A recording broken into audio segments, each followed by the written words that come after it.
am the good shepherd. I know my sheep, and my sheep know me. I am the gate. Whoever enters through me will be saved.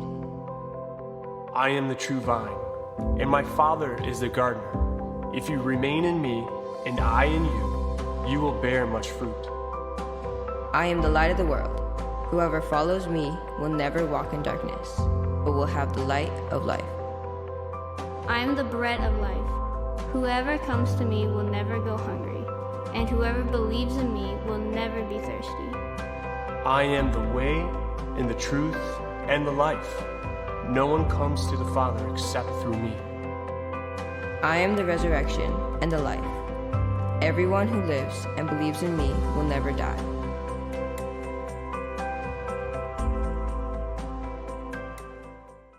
Well, here we are again.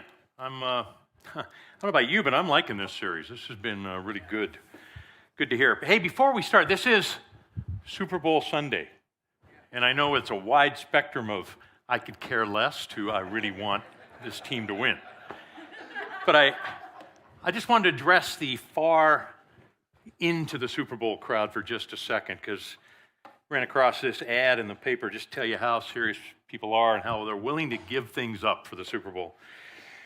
My cousin has 2 tickets for the 2024 Super Bowl in Las Vegas, both box seats. He paid $2,500 for each ticket, but he didn't realize last year when he bought them, it was going to be the same day as his wedding. If you're interested, he's looking for someone to take his place.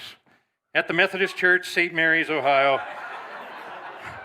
Her name is Ann Rogers. She's 5'6", about 140 pounds. She's a great cook, and she'll be the one in the white dress. So, love to have somebody take my place. I'd sacrifice for the big game. Anyway, I like that one. I, too, kind of like Kelly. I don't have any particular favorite. I love watching the game and the spectacle and hanging out with people. So, hopefully you'll join us. Hey, again, the 7 I Ams. Quick review, if you will. 2 major reasons, I think, why Jesus focused on these 7 statements. One was to state unequivocally, that's a great word, almost get it out, without a doubt that Jesus is saying, I am God in the flesh, and all that that means. He is much more than what a lot of people label him as, a great teacher and a great example, all those things. He is all those things, but it means nothing if Jesus is not God in the flesh. So that would be the number 1, I think, reason why those statements are so important. And secondly, he is confronting the gods of the day, the alternatives, if you will. Hey, you all have these I Ams in your culture, and we touched on some of those before. Ceres, the god of bread, Apollo, the god of light, Bacchus, the god of wine and the vine. I mean, it's crazy how each little area. Last week we looked at Janus, the door, the threshold. Each one of those. By the way, we're not gonna focus on this week. We've got a lot of ground to cover today, so we're not going to cover Pan or Faunus, which was the god of shepherds. We're kind of familiar with Peter Pan and all of that. All of that's related to that God, the one who leads people. Anyway, so that said, that's a little review. Last week I wanted to clarify something. I didn't want you to get the wrong impression, because we talked about good things. We talked about, hey, college degree, a great job, benefits, retirement, all those things are great. We should pursue the things that those represent. Those are good things. The problem comes when we depend on those things, when that becomes our door, if you will. We look at that as our security. I want to just do a quick little comparison, this little graphic here, because the world offers the good life. And again, let's just look at what that means. We looked at it last week, but the good life means, hey, I need good grades to get into college so that I can get my degree, so that I can get a great job with benefits and security. And ultimately, that last line there is what this door offers, is security. That's what I'm depending on. And that's what our culture kind of offers. Nothing more important. Why we have so much student debt? Because that is such a priority. You've got to get your college degree. I think we're finding out that may not be all that coveted a prize or a door, what it cost us to pursue that. Well, Jesus offers a different life. Jesus offers an abundant life. Different. It can include those things, but in Jesus, as you follow Jesus, you begin to take on some of his characteristics. You begin to love more. You begin to have love for others. You have a sense of justice. You want to be part of what God's doing in the world. Mercy, the way you treat other people, forgiveness and mercy and faithfulness. You begin to take on Jesus' characteristics, which leads to a good life. If you look at the Beatitudes, it's all about this is what the picture of somebody who follows me looks like, and it's an abundant life. May or may not include the things on the above. And ultimately, generosity, kind of a main, Kelly just mentioned it before I got up here. That idea of we have more than enough, and we want to bless others with our time, with our money, with our attention, true of those that are close to us and those that are not close to us, that we represent God to the world, and that leads us to abundant life. The good life is kind of marked by fear and worry and anxiety and uncertainty because we're focused on ourselves, because we're focused on a door other than Jesus. We're really looking out for ourselves. Self-preservation is kind of the covering of that story. So again, the list is not bad, it's the story that's bad. The story. And on the bottom, following Jesus means trust and freedom.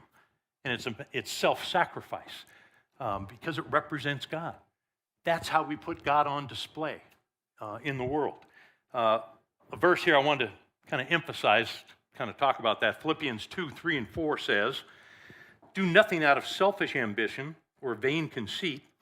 Rather, in humility, value others above yourselves, not looking to your own interests alone, but each of you to the interest of others." You see the comparison there? That's what Jesus offers. And we just need to realize that it's not this or that, it's this with other things we can add to it. But we don't add Jesus to our life. We have Jesus and we can add other things to that. It's just a different priority system. So I just want to make that clear. That's what the door was really all about. Today, we're going to dive into the Good Shepherd. Before we talk about the Good Shepherd, we have to talk about sheep, because you can't have shepherd without sheep. And it's interesting, there's 400 references to sheep in the Bible, the most mentioned animal in the Bible. And clearly it's used often as an analogy to us being the flock, us being the sheep. And let's just look at sheep for a minute. They're a wonderful animal. They are the most helpless, dependent of all the domesticated animals. They literally cannot exist on their own. Just throw that out there. They graze looking down, so focused on just eating, they'll just walk along, and they could be doing that for 2 or 3 hours. The flock's moved on, and they have no idea. And they get up and say, "I'm lost." And the thing about that, it's not like, "Oh, this is where they came from. This is where, okay, I'll catch up to them." They have absolutely no homing instinct. They cannot find their way back to the pen or the shepherd or the flock. They will just go, "Oh, I'll go this way. I'll go away from the possibility of finding them again." That's a sheep. They're easily injured, and they have absolutely no defense systems. You know, every animal, it's kind of interesting to see how a wide variety of animals have their own little defense systems against predators. Sheep have nothing. Whoa, dog. Anyway, if they fall in a stream or a lake, a body of water, maybe deeper than this, they're dead. They drown. They can't get out of that. They're terribly afraid of moving water. They will only drink from still water because of that fear. Interesting.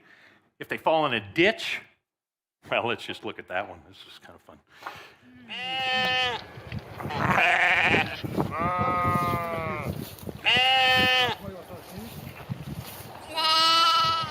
Oh, good. He's good. He'll never happen again. No.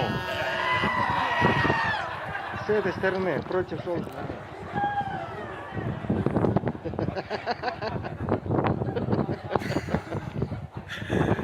Sheep. You know, when we see those kind of things and hear this description, we go, that doesn't paint us. If we're supposed to be like sheep, I don't know about you, it doesn't paint us in the greatest light. But I can relate to that. And if we get our pride out of the way, I think what God's trying to say is the most common thing, it's not that we're stupid, it's just that we're the most dependent creatures that God created. We cannot exist without a shepherd. We cannot exist without God leading us. And I think that dependence is what God wants to emphasize and what I want to talk about this morning. So, shepherd. A shepherd, it's kind of cool. It has a unique relationship. Again, unlike any other person who takes care of livestock or animals of any kind, they are a leader. They actually physically lead the sheep. They're a protector. They're a provider. And maybe most important, they have to be a constant companion to the sheep, like 24/7. They have to sleep with them. They have all day. They take them every step of the way. They have to lead the sheep because they can't do things on their own. And that's the picture I want us to have of what a shepherd really is about. It's a very intensely personal connection to the sheep. It's always been God's intention to be the shepherd of his sheep. When God first called the nation of Israel out of slavery in Egypt, he told Moses, I want you to shepherd my people. I will lead you. God said it's not enough. And there was a time, it just came to me, where God was angry with them because of their rebellion the first couple of weeks out of the desert. And God said, I'm not going to go with you. I'm not going to lead you. And Moses said, then we'll die. We can't go without you. He basically said, kill me if whatever it takes for you to lead us. And God finally relented. But I think that was God's point, and I think that was Moses' point. Moses realized, unless you lead us, we have no future. We can't live. So God always intended that. For the first 400 years as a nation, they had no king. They had no other. God was their shepherd. He had judges to help do some things, but he was their leader. And that's what he wanted. He wanted people to see him as the shepherd, as the king.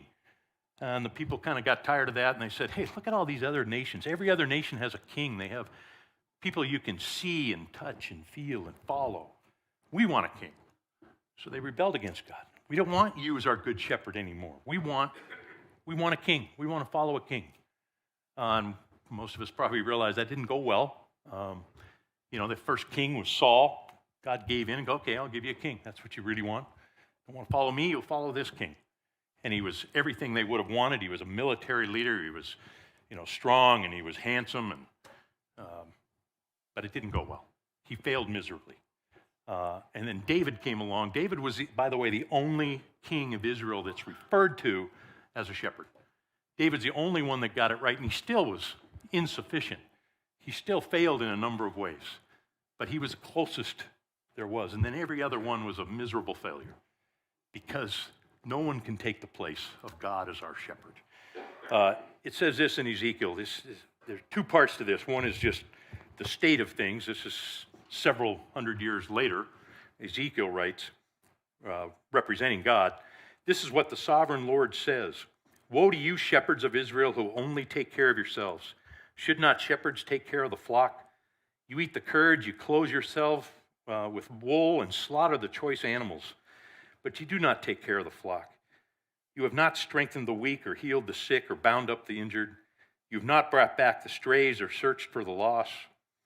You have ruled them harshly and brutally, so they were scattered because there was no shepherd. When they were scattered, they became food for all the wild animals. My sheep wandered over all the mountains and on every hill. They were scattered over the whole earth, and no one searched or looked for them. I mean, what kind of a convicting statement, but that's what, if you just think about the shepherd and sheep relationship, that's what's happened. They weren't led. As Jesus said, if anyone else that comes in to try to lead my sheep doesn't come through the gate, they'll only do harm to the sheep. Ezekiel 34, he goes on, I myself will search for my sheep and look after them. As a shepherd looks after his scattered flock when he's with them, so I will look after my sheep. I will rescue them from all the places where they were scattered on a day of clouds and darkness. I will bring them out from the nations and gather them from the countries. I will bring them into their own land. I will pasture them on the mountains of Israel, in the ravines and in all the settlements of the land. I will tend them in good pasture, and mountain heights of Israel will be their grazing land. There they will lie down in good grazing land. There they will feed on rich pasture in the mountains of Israel.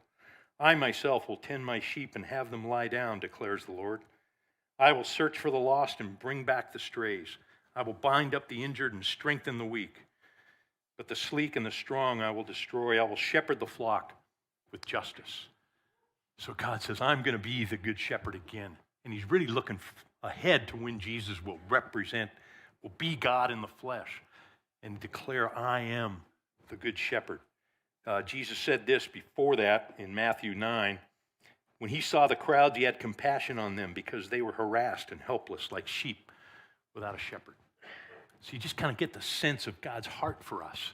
Hundreds of years of being poorly led, poorly treated, because people would not let God be their shepherd. And then in John 10, Jesus declares, very truly I tell you, Pharisees, anyone who does not enter the sheep pen by the gate but climbs in by another way is a thief and a robber. The one who enters by the gate is the shepherd, the true shepherd of the sheep. The gatekeeper opens the gate for him, and the sheep listen to his voice. He calls his own sheep by name and leads them out. When he has brought out all of his own, he goes on ahead of them. And the sheep follow him because they know his voice. But they will never follow a stranger. In fact, they will run away from him because they do not recognize a stranger's voice. That's the picture Jesus wants to paint. This is what I want to take that position again. I know that you are dependent on me. No one else can do what I can do. I am the good shepherd. And I love this connection to the voice.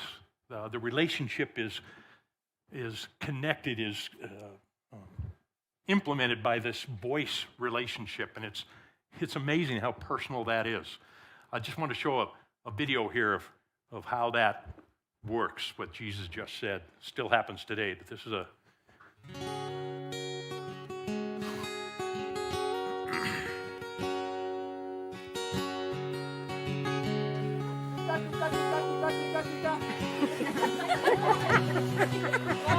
One more time.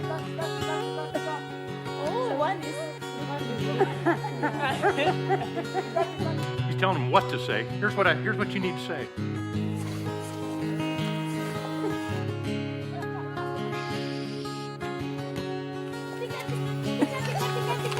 Louder!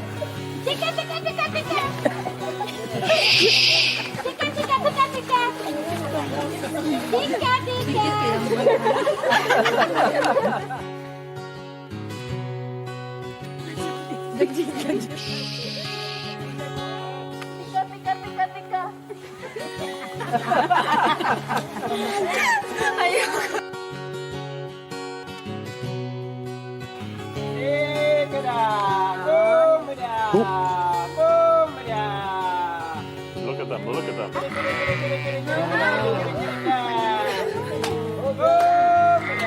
That's amazing. Isn't that amazing? They're coming. Oh my God. Woo! Oh my God. I can't believe it. Oh my God. Did you hear the voice? Oh my God. This is amazing.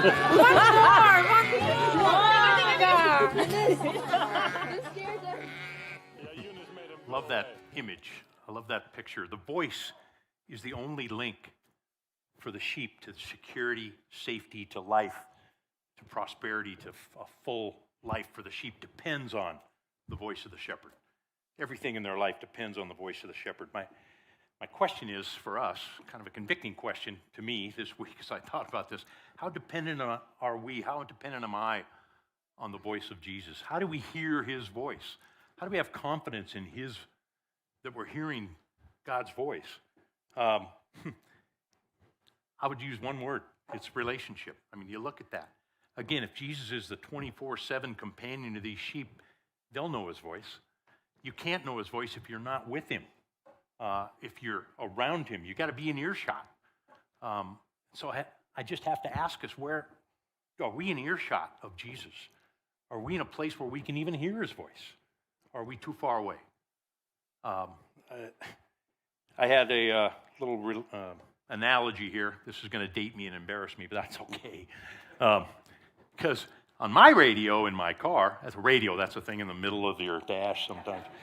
I know nobody uses radios anymore, but for those of us of the old school, we tend to have our stations kind of programmed. You know, we got our AM stations, our talk radio, our sports, our Christian music. We have a station for everything, right? And so we get in our car, and what do I want to? I want to hear that station, and we know where to go. If we leave town, oh my gosh, now what do I do? I don't have my playlist. I got to take some time and tune in if I'm in Seattle. Now, where was that station? 10 something. And you kind of tune it in until you hear the voice. And, oh, maybe that's it. Oh, yeah, that's it. That's the voice I remember. That's the familiar station, whether it's sports or whatever. You know what you're listening for. But you have to tune in. And I just, you know, you push the button and you program it. Like, this is my Seattle station, okay, number 4, whatever it is. And I think it's a great analogy for struggling to hear God's voice. Have we taken the time to really tune in? Have we taken the time? Because I'm convinced that God is always broadcasting. God is always calling. God is always wanting to lead and direct and encourage and all those things. And I think his voice is always being broadcast. But we may not be tuned in. We may not be listening. We may not be in the right place. So that would be my encouragement. There's lots of ways to do that. Just taking time to focus, sit at his feet, whether that's reading his word. His word is a voice to us. He wants to direct us by his word. That's how he wants to speak and what we can listen to. Prayer is another one. It's only been the last 15 years or so where I've realized the value of listening prayer. Well, what do you mean listening prayer? Prayer is about telling God what I want, what I need.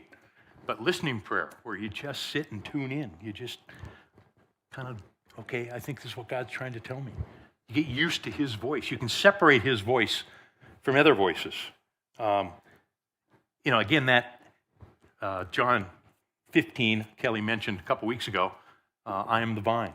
The whole key to God being the vine is similar. It says, just your job, our job, just remain in me. Stick with me.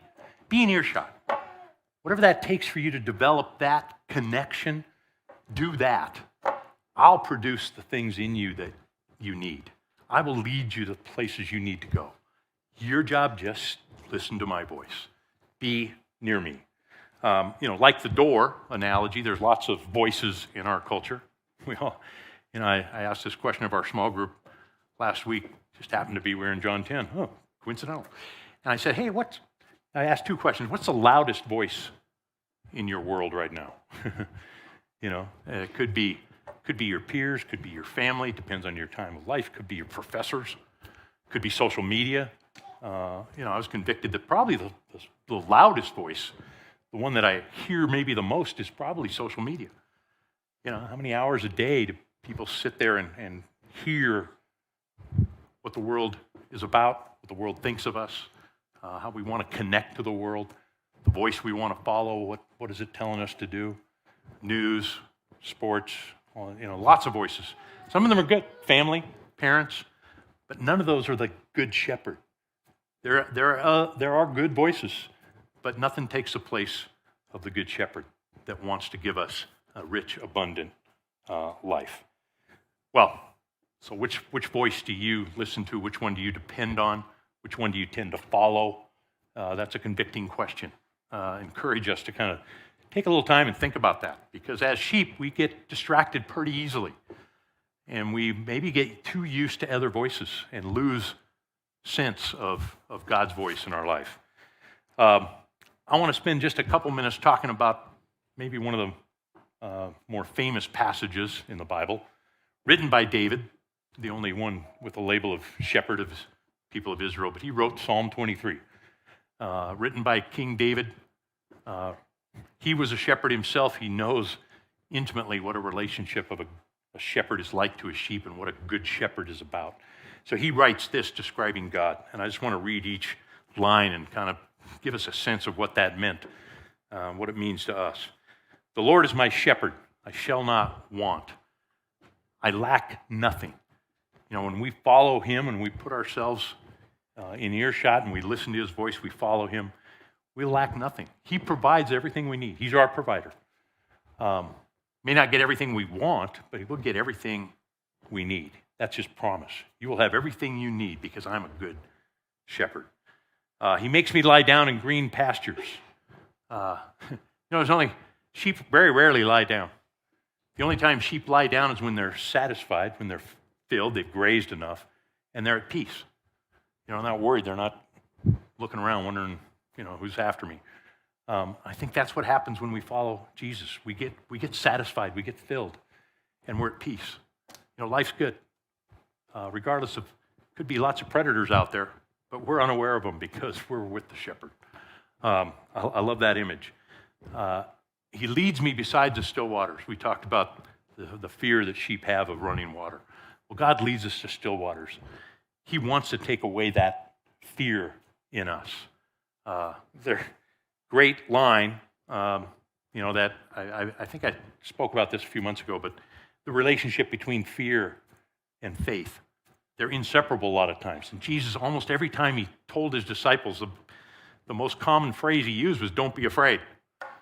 But almost every time he said right after that, "For I am with you." Don't be afraid, I'm here. You just think about all the times where Jesus' disciples walking on water, popping into the room and resurrection, and they're filled with fear. This is not comfortable for us. And he's, "Don't fear, I'm here." If we're in the presence, if we're with Jesus is in our boat, we have nothing to fear. But it has to be that connection. We can't be from a distance and say, "I know, he'll take care of me." But just knowing he's there takes away our fear. He restores my soul. Love that. That's kind of self-explanatory, but that's ultimately what God wants to do, is restore us. Restore our soul to the way he created us to be. We get that when we follow him. He leads me in the paths of righteousness for his name's sake. Interesting phrase. He leads me in the paths of righteousness. Sounds kind of churchy. But if we understand the Hebrew, they actually still today use that phrase. Not as a spiritual phrase, but as a pastoring of sheep phrase. Let's show a picture here. This is a hillside in Israel where we went a number of years ago, but you can see all these lines. If you asked a shepherd, what are those? Oh, those are paths of righteousness. That's what they call them. They call them paths of righteousness. And a couple things I love about this. One is all these varied lines. When we went on this trip, I asked, well, does that every line represent a different time they crossed this hillside? And no, what'll happen is the sheep will spread out, but as long as they're following the shepherd, they will go up and down the hillside in lines and look for, by the way, it doesn't look like green pastures, does it? This is really the way they shepherd the sheep in most of Israel, in the desert, in the hills. The shepherd has to know which hills have had the rain recently, which ones will sprout different times. When their humidity's high, they'll know where to go, and they'll lead them on these paths of righteousness, but they can be spread out. I think it's a good picture of the freedom God gives us in following him. It's not like you got to stay right here or you're going to mess your life up. No, I'm leading you this direction. Just follow me. There's lots of ways you can go here. But I love that image. And then just the term righteousness. We tend to look at that word. Raise your hand if you think righteousness kind of means right behavior. Because I think that's how I thought of righteousness for a long time. If I'm going to be righteous, that means I'm going to be a moral person. I'm going to be a right behavior. But that's not really what the word means in Hebrew. In Hebrew, it means right relationship. To be righteous means to be in a right relationship with God. And again, if we're following him, if he is our shepherd, we are on paths of a right relationship that will only lead to providing for us. Anyway, I love that image. And then finally it says, for his name's sake. And again, I think as we follow him, guess what? We begin, as we said earlier, we begin to take on his characteristics and we reflect him to a world. So he leads us in paths of righteousness for his name's sake, that his name will be known. Oh, those are sheep of God. Those are people that followed Jesus. That's kind of the double bonus of that picture. I love it. Then, thy rod and the staff, they comfort me. Again, if we don't know anything about sheep or shepherds, that kind of sounds nice, but a rod and a staff were two of the main tools a shepherd had. We're kind of familiar with a staff, usually a long hooked stick that they would use to kind of nudge and direct and prod the sheep in the right direction, just to lead them, sometimes having to bring them back to the flock. But that's a comforting thing. It's not a harsh thing. He's leading us. He's nudging us, encouraging us. And then the rod was kind of a big club they carried in their tunic, in their clothing. And they'd use it for predators. They'd use it to fend off wolves or other predators that would come after the sheep. But he'd also use it to discipline the sheep. You know, the sheep get frisky and they start running off. You may just peg one. Going the wrong way, get over here. So discipline and protection, the rod represents. But I love how David puts them both in the same category. Your rod and your staff, they comfort me. Again, when we're in a right relationship with God, both his discipline and his direction comforts us. Both things we need as sheep. Then he says, he prepares a table before me in the presence of my enemies. We think, oh, it's going to have dinner with it. But a table was simply another term for usually a flat land of pasture that maybe the shepherd's leading the sheep to. And he will go ahead of time and make sure it's safe for the sheep. He'll fill in the holes that the sheep might get their feet stuck in or break their leg or protect them from that. He may take the weeds. He knows what the noxious weeds look like. He'll take those out of the pasture. So he'll do things to protect. He'll make sure that there aren't any other predators or scorpions or things in the ground that he's taking the sheep. And they'll snakes, weeds, all sorts of things. He prepares the pasture ahead of time. That's what God wants to do. He wants to go ahead of us. He's our scout in life as well. I know what's coming. I'm trying to protect you. I'm trying to prepare you. But you have to follow me. You have to be behind me. You have to listen to my voice. And then he says, he anoints my head with oil. This is a common thing they did with sheep. Certain elevations, certain places. When I was on a backpacking trip in Canada, I finally understood what this one meant, because there's this line between the trees and the mountains that it's like fly zone, gnats and flies, and gosh, it just drove you nuts. I mean, you wore a net over your head to protect yourself from these, horrible. It was like one of the worst experiences I ever had. And we're trying to eat our lunch, and I don't know why, I think it was a sense of humor. They gave us honey and peanut butter on some bread or crackers or something, and we're, oh my gosh, get us out of here. But that's a picture of, that happens with sheep too. They just get annoyed and pestered and oppressed by flies and gnats. And you put this oil over them, and it keeps the flies at bay, keeps things away, and it smells nice.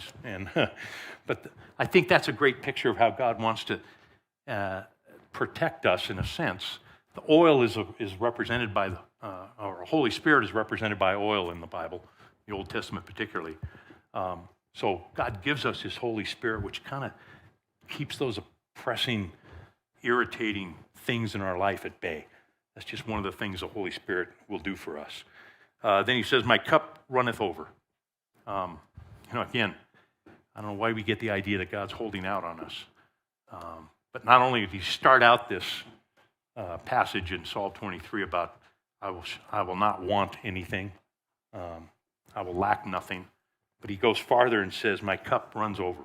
I actually get more than I would expect. I get more than what I deserve.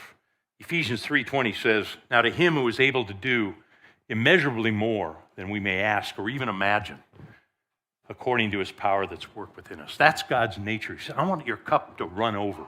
I want you to get more than you could ask or even imagine. I don't know about you, but I could ask and imagine a lot of things.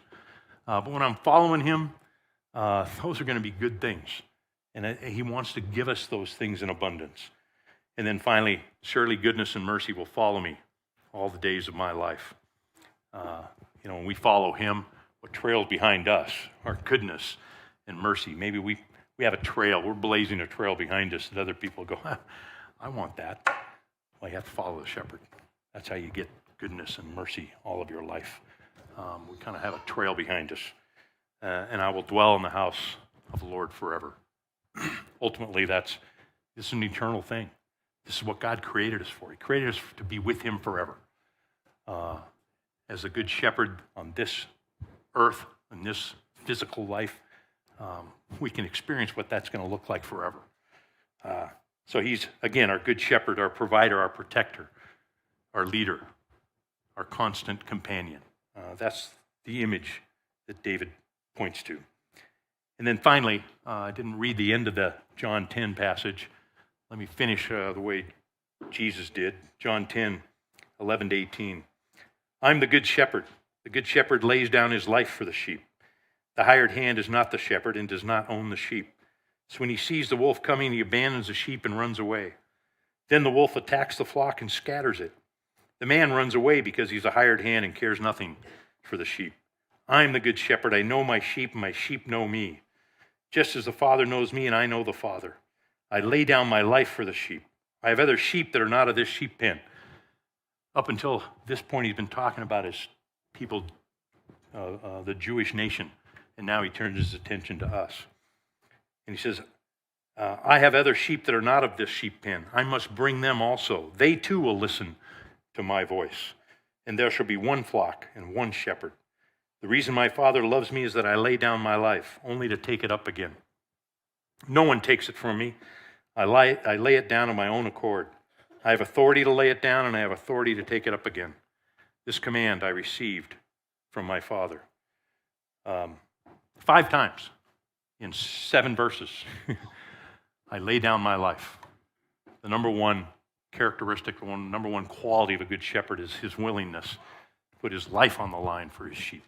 That's how valuable we are to him. No one else will do that. No other shepherd that you follow will do that. Will give his life for us.